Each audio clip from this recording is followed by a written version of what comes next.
For 80 years, the forest whispered nothing. Then, hidden beneath a blanket of moss and thyme, a sealed bunker was found, its door rusted shut, its air frozen in 1944.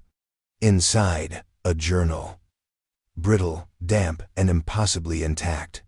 The first line stopped us cold. I no longer serve the Reich. I serve the silence. This isn't a war story. This is what the war tried to bury. Before we follow the echo of a man lost to history into the fog where duty blurred into madness, and the forest learned to whisper back, please take a moment to like this video and subscribe to the channel. Your support helps us keep unearthing the stories that time tried to bury, the ones written in fading ink, sealed behind rusted doors, and hidden beneath the weight of silence. Every subscription is a light held up against the dark, a small defiance against forgetting. What you do here matters to the ghosts who were never found, and to the truth still waiting beneath the soil. Thank you for listening, and thank you for remembering. The wind moved like breath through the towering trees of the Ardennes, whispering secrets only the forest could remember. A thick mist clung low to the forest floor, wrapping itself around exposed roots and crumbling remnants of stone. Among the silence, two hikers pushed through the underbrush, boots sinking slightly into damp moss, each step muffled by layers of time and decay. They hadn't meant to wander this far from the marked trail. But something, a narrowing path or a pull of curiosity, had led them into a clearing where no birds sang and no leaves stirred. At first, they thought it was nothing, just a rise in the earth, half swallowed by ferns and decades of fallen needles. But as they drew closer, the outline emerged, a slab of rusted metal set into the hill, almost perfectly rectangular, its hinges crusted in orange corrosion. A bunker. One of the countless wartime ghosts left scattered through these woods like broken bones. But this one hadn't been touched. There was no graffiti, no trash, no signs of curious scavengers or amateur historians. Just silence, thick and almost reverent. The younger hiker, a woman with a camera slung around her neck, ran her hand across the cold surface. It flaked beneath her touch, revealing the faint ghost of a number once painted in black. She turned to her companion, a man older by a decade, who said nothing but gave a slight nod. With effort, they heaved at the warped door. Metal groaned in protest, echoing into the earth like something waking. The air that spilled out was ancient, stagnant. It smelled of rust and mildew, with an undertone of something sweet and spoiled. They waited, flashlights flickering to life, then stepped inside. The corridor was narrow, the walls lined with crumbling insulation and riveted steel. Their light swept across overturned chairs, a rust-eaten cot, and what looked like a small desk buried under debris. But it was the far corner where the wall had partially collapsed that drew them in. Behind the rubble, buried beneath torn canvas and rotted wood, was a leather-bound journal. Its spine cracked as it was opened, the pages stuck together with age and moisture. But the first page came free. Written in a thin, deliberate hand, barely legible beneath water stains and mold, were the words, "I no longer serve the Reich. I serve the silence." The hikers didn't speak. The forest didn't move. It was as if the moment held its breath. She held the journal like it might dissolve in her hands. He slowly stepped back, shining his light over the rest of the room. A wall-mounted radio, wires severed. Maps smeared with old ink. And above all, a sense of something unfinished, like the bunker had been sealed not to protect from the outside, but to keep something in. Outside, the mist thickened. The forest pressed closer. Behind them, the journal lay open on a slab of stone, pages trembling in the breeze that shouldn't have reached that deep underground. And far beneath the moss and frost, something remembered. The winter of 1944 came early to the Ardennes, a creeping hush that settled over the forest like a funeral shroud. Snow fell in slow, deliberate flakes, muffling the sound of boots, of breath, of thoughts that had no place on the battlefield. Beneath the camouflage of pines and frozen ground, a man moved through the white, a figure dressed in the dull gray of the Wehrmacht, shoulders square, spine rigid, as though carrying a burden too heavy to set down. Oberleutnant Friedrich Keller was 32, and looked older. The war had leached the softness from his face, carving shadows beneath his eyes and tightening his mouth into a line of silent compliance. His uniform was clean, pressed even here in the field, though the buttons were dulled and the boots scarred.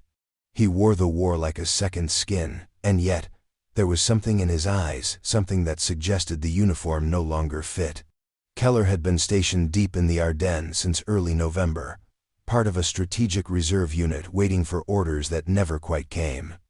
They called it quiet duty, but quiet was deceptive. In the stillness of the forest, he found no peace, only the weight of expectation, and the hollow echo of commands he followed out of habit, not belief. The men called him Der Nebeloffizier, the fog officer, not because of any tactical brilliance, but because he would vanish on long walks through the woods at dawn. He said little at briefings. He answered questions with curt nods. He wrote letters no one read, sealed in wax, tucked in his satchel with maps and rations. And when night came, he sat alone near the edge of camp, staring into the trees as though trying to hear a voice that had stopped speaking years ago. Friedrich Keller had once been a teacher, a historian, briefly. He believed in order, in the structure of things, lines on maps, names in books, years that progressed in sequence. But the war had rewritten the world. His students vanished into uniforms, his lectures gave way to gunfire. And now he stood in a forest far from home, tasked with holding ground that held no value except what someone had scribbled on a war table in Berlin. Each morning, he rose before the others and walked the perimeter. The frost cracked beneath his steps. The fog curled around his ankles, his breath forming clouds that seemed to linger too long before dissolving. The cold here wasn't just temperature, it was presence. It moved with intent. It watched. He kept a journal, small, leather-bound, tucked beneath his coat. In it, he didn't record troop movements or supply lists. He wrote of dreams, recurring ones always the same. A door beneath the ground, a voice calling him by name in a language he couldn't place, the sound of static, humming behind trees that never moved. By mid-December, 3 men in his platoon had gone missing. Desertion, they said. Keller didn't argue. He filed the reports. He tightened patrol schedules. But inside, something gnawed at him. The forest was too quiet, not empty, just listening. The night before his final mission, he sat alone by the dying fire, gloved hands clasped, eyes on the mist curling between the trees. No one approached him, no one ever did. And when morning came, Keller was gone. No note, no sound, just his footprints leading into the fog. And the silence that swallowed them.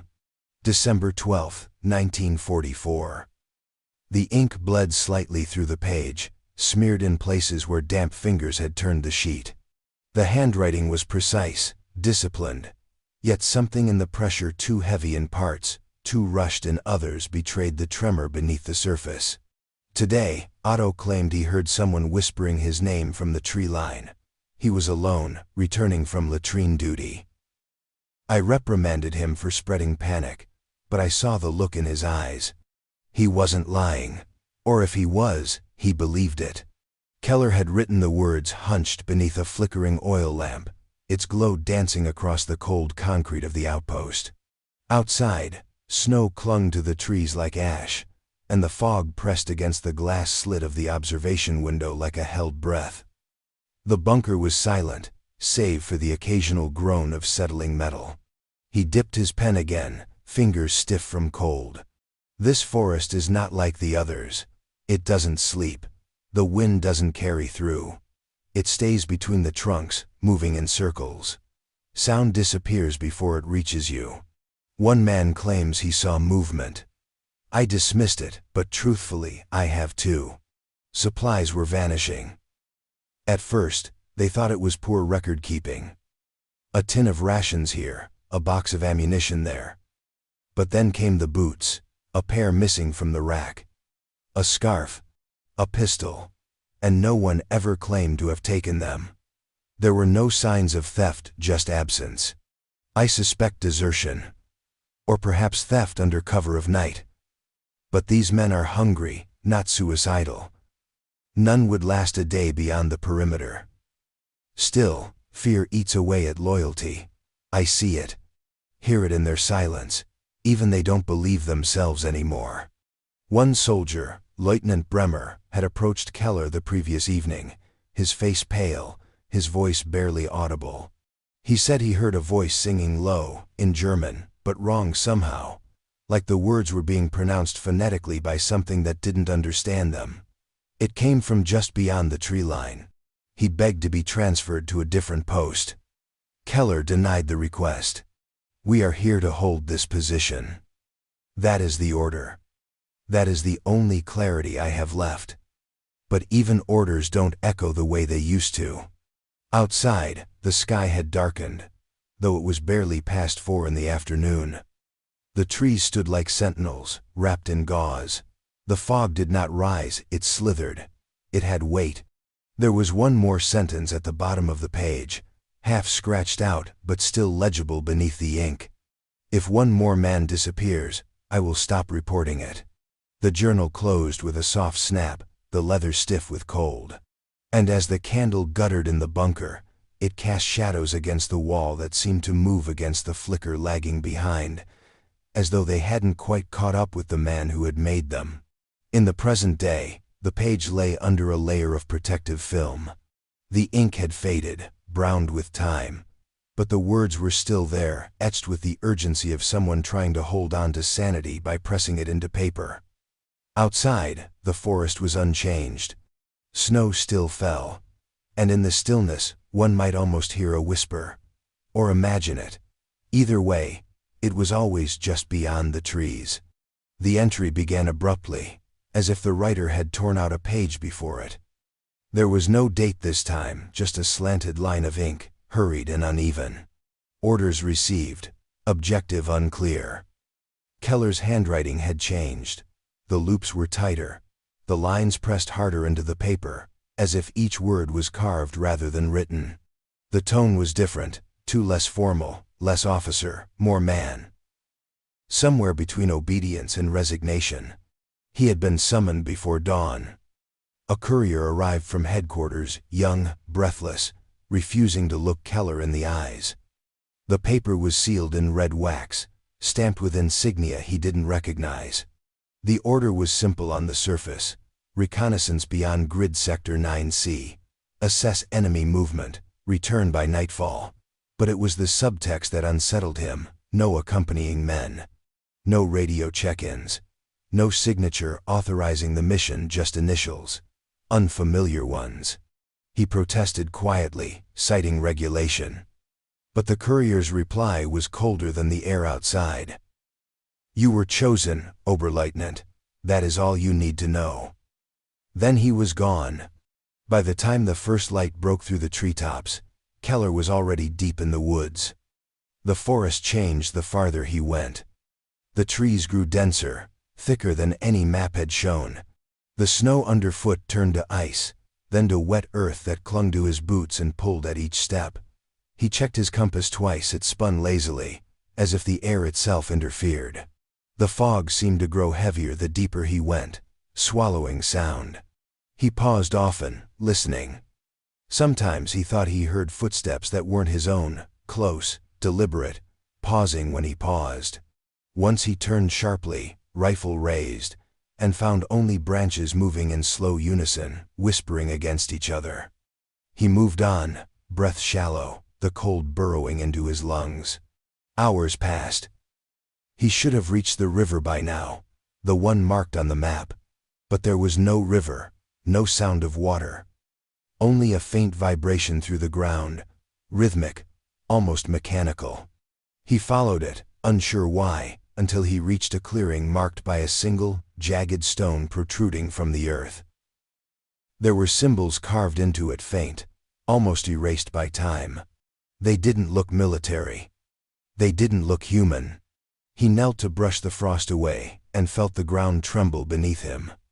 A hollow resonance, deep and distant, like something shifting beneath the soil. He wrote that down too, carefully, as if cataloging the unexplainable would make it less real. By dusk, he turned back toward camp, though he no longer knew which direction that was. The fog had erased everything familiar. Even his own tracks seemed to vanish moments after he made them. He set up a small fire, shielded by a ruined stone wall half buried in the ground. He didn't remember seeing it on the way in. In the journal, his words became fractured sentences cut off mid-thought. I think I was sent here for a reason that has nothing to do with reconnaissance. The others knew. They didn't look at me this morning. A few lines below that, darker, almost gouged into the page. It isn't the enemy we fear anymore. He wrote that he saw a light through the trees, soft, pulsing, like the glow of a lantern moving slowly between the trunks. He called out, once, then twice. No answer. He waited until it faded. And when he turned back to the fire, the stone behind him was warm to the touch. Later, much later, investigators would note that no such mission was ever recorded. No orders issued, no reports filed, no courier listed under Keller's command chain. His unit's official records showed him present and accounted for until December 13th, then marked absent without explanation. No disciplinary note, no mention of desertion, just absence. The forest, however, kept better records than men did. It was sometime after the second sunrise that wasn't light diffused through the fog, but never rising, never shifting, that Keller found the structure. He had not been looking for it. He had, by that point, stopped looking for anything except the edge of the trees, a landmark, the crack of gunfire, or the familiar rhythm of boots on frozen soil. Instead, the earth gave way beneath him. A stumble, a sudden tilt of moss-covered stone. He caught himself against what he thought was a boulder, but it rang hollow under his hand. He cleared the moss slowly, unsure why. The cold no longer stung. It simply was. Underneath, concrete emerged, weathered, cracked, but unmistakably shaped by human hands. He found the outline of a door half buried in the slope, sealed with rusted metal clasps that gave way without resistance. No key, no force, just a quiet click, as though it had been waiting for him. The journal entry began in a new hand, more hurried, more erratic. The lines tilted upward, pressing toward the corners of the page. Found structure, looks like comms bunker. No designation, not on any map I've carried. Built long ago, or built to look old. Doors opened, shouldn't have. Inside, the air was dry, still. The smell was of stone and something else, ozone, faint but sharp, like the air after a lightning strike. Dust lay undisturbed across a desk, chairs overturned in haste or struggle. Wires dangled from the ceiling like vines. A metal table was bolted to the floor, its surface scorched and warped in places, as if something had once burned not with fire, but with sound. In the far corner stood a radio console, ancient, even by wartime standards. No lights, no signal. But it hissed. Powerless, still makes noise, hissing like breath, or breath like static. Can't tell, I spoke. It repeated. Not words, just rhythm. Like it understood the shape of the sentence, not the meaning. He stayed longer than he meant to. Time was disjointed in the bunker. His watch had stopped, the hands frozen at 3:17. He wound it again. It ticked once, then fell silent. He paced the room, touching walls that vibrated faintly beneath his fingers. One door at the rear, thick steel, unmarked, had been locked. It opened on its own while he stood near it. He did not step inside. The journal entries here became increasingly chaotic. Some lines repeated multiple times. It sees me. It sees me. I do not see it. The forest is not outside. It is in here now. The trees are inside me, breathing. One passage was scratched so hard into the page that it tore the paper. Beneath it, the ink had smeared, perhaps from a trembling hand, perhaps from something wetter. I said my name aloud. The bunker said it back. He described walls that seemed to shift when not being watched. A low sound, like breathing, not through air but through concrete. The sense that something was listening, but only when he was silent. The final line of the entry was written in the margin, small and tight, as if trying to hide from itself. I have not blinked in hours. I fear what I might miss. And then no signature, no closing thought. The page ended mid-sentence. Outside, the forest swallowed the sky. Inside, the radio still hissed. And somewhere beyond the walls, or perhaps within them, something waited without moving. The camera stuttered slightly as the lens adjusted to the dim light inside the forest. The trees loomed tall and hushed, their needles thick with decades of dust and moss. A ribbon of yellow tape marked the entrance now, fluttering gently as though reluctant to disturb the quiet. The earth around the partially unearthed structure had been carefully excavated, revealing the bunker's brutalist angles, its edges softened by time but unmistakably man-made. A military historian stood at the perimeter, arms folded, brow furrowed. He had seen bunkers before, hundreds, but not like this. "There's no record," he said, his voice clipped, almost apologetic. "Not in the Wehrmacht's deployment logs, not in the Allied intelligence files. Nothing." He tapped the edge of the concrete wall with a gloved knuckle. "This isn't just forgotten. It was never meant to be known." The interior had been documented with care. Photos, LiDAR scans, samples taken from the ash lining the floor, the decay patterns in the wiring, the brittle canvas folded in the far corner. The journal had been removed under strict protocol, its pages now under glass in a controlled facility. The cover was warped, the ink faded, but the words remained. Fragments of a mind unraveling, or a message never meant for anyone at all. Soil analysis had been conclusive. The bunker's entrance collapsed sometime in the first quarter of 1945, a subtle shift in the earth. Not an explosion. No scorch marks. Just a slow, deliberate fall of weight, a covering, or a burial. The historian's voice returned, now over footage of the journal being turned by gloved hands.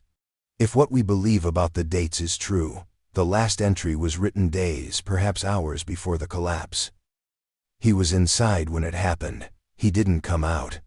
A long pause. No one came for him. The camera lingered on the stone inside the bunker, now labeled Exhibit 3A. The carved markings had been traced, photographed, digitally rendered. They did not match any known military code, language system, or regional symbology. One expert from Prague suggested they resembled a form of early proto-script, something used in burial sites, not war zones. Another, from Oslo, refused to comment after viewing the renderings. She returned the image packet with a single note: "This should not be here." The silence in the footage was not total. It held a hum, barely audible, the low static of aging electronics, or perhaps just the forest breathing through a condenser mic. In the unearthed communications room, the radio, still unpowered, remained intact. Its knob stiff, its metal warped, its face dark and blank. But when researchers approached with sensors, instruments failed, readings spiked, then flatlined. One engineer claimed he heard his name in the static of his headset. He said it so calmly, no one believed him. Later, he refused to return. The historian stood before the collapsed corridor that had once led to the sealed rear chamber. It had been left untouched. No efforts were made to dig it out. "We can't be sure whether he sealed himself in," he said finally. "But we're sure no one let him out." Outside, the forest moved subtly in the wind, but inside the bunker, everything was still. The kind of stillness that grows heavy, like a presence pressing gently against the back of your neck. The kind that waits, not to be discovered, but to be remembered. The final entry began with a stillness that almost felt deliberate. The handwriting was clean again, disciplined. The earlier erratic loops and smudged ink were gone. Each letter was sharp, exact, as though Keller had steadied himself for what he knew would be the last thing he ever wrote. There was no date this time. Only the cold clarity of a man who understood that no one would find him, and that what he was about to describe would not be believed. I have seen myself. The words sat alone on the page. Beneath them, the ink had pooled slightly, as if the pen had lingered there, the writer hesitating before continuing. He wrote of the forest outside the bunker, how it had grown denser since his arrival, though the season should have stripped it bare. He could see movement between the trees, but never clearly. Always just at the edge of vision. The mist had taken on a strange pattern, rolling in and out like breath, matching the rhythm of his own lungs. He thought it was exhaustion at first, then he heard it. My voice, not echo, not repetition. It spoke when I did not. He had been standing at the threshold of the bunker, his rifle slung but forgotten. The forest was silent except for that sound of voice matching his tone, his cadence, but wrong. Flattened, hollow. It called his name once, then again. Each time, closer. He stepped forward, through the fog, and there it was.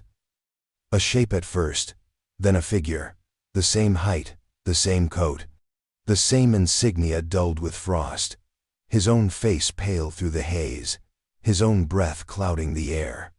It wore my uniform, it moved as I do, but slower, like the idea of me learning how to exist. He didn't run. He should have. Instead, he watched as the other Keller tilted its head. The movement disjointed, delayed. It raised its hand and mirrored him exactly, though his own had not moved yet.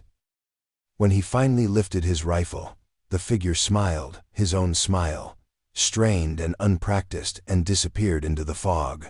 He returned to the bunker and barricaded the door, though it had never truly closed before. He wrote that he could still hear footsteps outside, measured and calm, circling. Once, a faint knock on the metal. Once, a whisper through the ventilation shafts. It did not call his name anymore. It hummed, low and constant. A tune he recognized but couldn't place. The forest has made a copy. I cannot leave. That line stood in the center of the page, alone and unflinching. He elaborated only once more, beneath it, his script tightening as if he were pressing the words into the paper to make them real. It is patient, it learns. When I sleep, I hear it breathing for me. After that, the sentences began to break apart. Repetition returned, but not like before, not panic precision. Fragments of thought written and rewritten as if testing which version sounded most human. It is waiting. It is waiting. I am waiting. I am waiting. Near the bottom of the page, he switched languages briefly, lapsing into Latin, then to something unrecognizable. The last legible line read, I understand now. The silence was never absence, it was replacement. The ink trailed off. The final mark was a fingerprint, blurred and gray, half smudged where it touched the page margin. It looked almost like someone pressing a hand against glass from the other side. In the preserved journal, that fingerprint is still faintly visible, even under protective film. And under certain light, archivists say, it reflects like the oil hasn't dried, like someone just lifted their hand away. It surfaced by accident, folded among thousands of declassified Allied intelligence documents released decades after the war. A memo, misfiled under agricultural assessments, dated January 1945, stamped in red, highly speculative, for internal review only. The language was clinical, dismissive in tone, but the contents told a different story, one not meant for public eyes. The memo detailed intercepted German communications regarding a project named Nebelgeist, the fog ghost. Allied cryptographers had initially dismissed it as myth, part of a disinformation effort or battlefield folklore. But then came reports from French partisans. Entire German patrols lost without combat. Soldiers found alive but catatonic, whispering fragments of their own names. An OSS operative embedded near the Luxembourg border documented conversations among retreating Wehrmacht officers, half laughing, half terrified murmurs of a forest that watched, of mirrors that walked. One sentence, underlined twice in blue pencil, stood out from the rest. Experimental site, believed to be deep in Ardennes, coordinates approximate. No official Wehrmacht records exist. Suspected black project aimed at psychological destabilization via enforced isolation, auditory manipulation, and synthetic mimicry. The coordinates matched exactly with the bunker where the hikers found Friedrich Keller's journal. Military historians had long debated the plausibility of Nazi occultism. Some dismissed it as Allied propaganda. Others pointed to Himmler's obsession with esoteric rituals, the Thule Society, and anomalous experiments conducted under the Ahnenerbe. But this document did not speculate on rituals or mysticism. It spoke in measured terms about sensory deprivation chambers, low-frequency resonance machines, and the manipulation of mental states under isolation. The objective was not immediate control, but disintegration. A weapon not of fire or steel, but of identity. Keller's assignment had never been about reconnaissance. There were no enemy positions to scout, no advancing Allied lines in that sector at the time. He had been selected, plucked from his unit with just enough ambiguity to prevent suspicion. Sent to a place erased from every map, left with a journal and a radio that hissed without power. The document included a second page, a decoded German internal memo. The language was sparse, even colder than the Allies. It described the subject, K, as suitable for Stage 3 observation. It noted compliance without questioning, and pre-existing signs of cognitive compartmentalization, likely a reference to his withdrawn nature. And quiet discipline. The final line read simply, "Monitor progression of external mimicry. Record duration of self-identification after exposure." They had wanted to see how long it would take for a man to forget who he was, or worse, to recognize something else wearing his skin. The bunker was never listed because it was never meant to be remembered. The war ended. Borders shifted. Forests regrew. And what little remained of Project Nebelgeist was buried, sealed beneath time, bureaucracy, and fear. But Keller's journal endured. It had slipped through history's fingers, not as evidence, but as warning.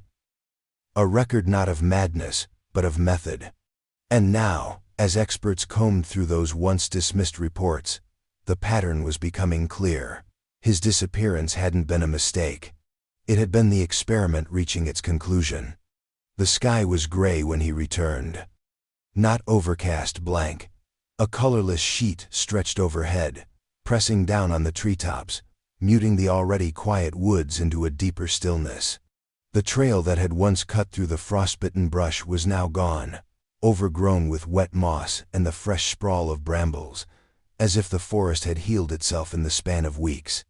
Still, the hiker walked forward, boots crunching against the thawing undergrowth, eyes scanning for the markers he remembered. The sharp-angled pine leaning westward, the outcrop of stone shaped like a crooked tooth. They were all there, but the bunker wasn't. He stopped at the base of the hill where they had first uncovered the rusted door. Now, the slope looked undisturbed, thick with tangled roots and layers of pine needles, undisturbed by wind or wildlife. There was no tape, no excavation equipment, no sign of the team that had spent days cataloging every inch of the site. The earth had closed in as if it had never opened. As if it had swallowed the scar whole. In his gloved hands, he held the journal. The original, not the scanned copy. They hadn't known he kept it. Something about the final entry, its precision, its quiet lucidity had embedded itself in his thoughts like a seed. He'd read it more times than he could count, each time expecting it to read differently. It never did. Until now. There was a page he didn't remember. Thin and slightly glossier than the others, tucked behind the last known entry. He hadn't seen it in the archive scans. Hadn't felt it when he first flipped through the brittle leaves in the bunker. But it was there now. Covered in a different kind of ink, darker, wetter, the writing jagged. Trembling, scrawled as though written with something other than a pen. The lines stretched across the page like a slash. "You're reading this means you're next." His breath caught. The silence tightened around him. No wind, no birds. Just the slow, methodical thump of his heart pounding through his gloves. He turned in a slow circle, half expecting to see someone behind him. Nothing. Only trees, indifferent and unblinking. He took a step backward. Then another. His boot pressed into the soft soil and made a mark. As he turned to leave, he glanced down. There were footprints. Not his. A single set. Deep, deliberate, leading away from where the bunker had once been. They moved into the tree line, perfectly spaced, perfectly preserved, as though the figure had passed moments ago, but no sound had followed. He stared for a long time, then followed them with his eyes as they curved gently into the mist, narrowing to faint depressions, then vanishing altogether. There was no sign of return, no second set. Whoever or whatever had made them had not come back. The hiker stood motionless for a long time, the journal held tightly against his chest. The air grew colder, the fog thickened. The final image, captured briefly by the camera dangling from his shoulder before the battery died, showed only the tree line, a smear of gray. And one footprint at the edge of the frame, pointing forward. Toward something the forest was ready to remember.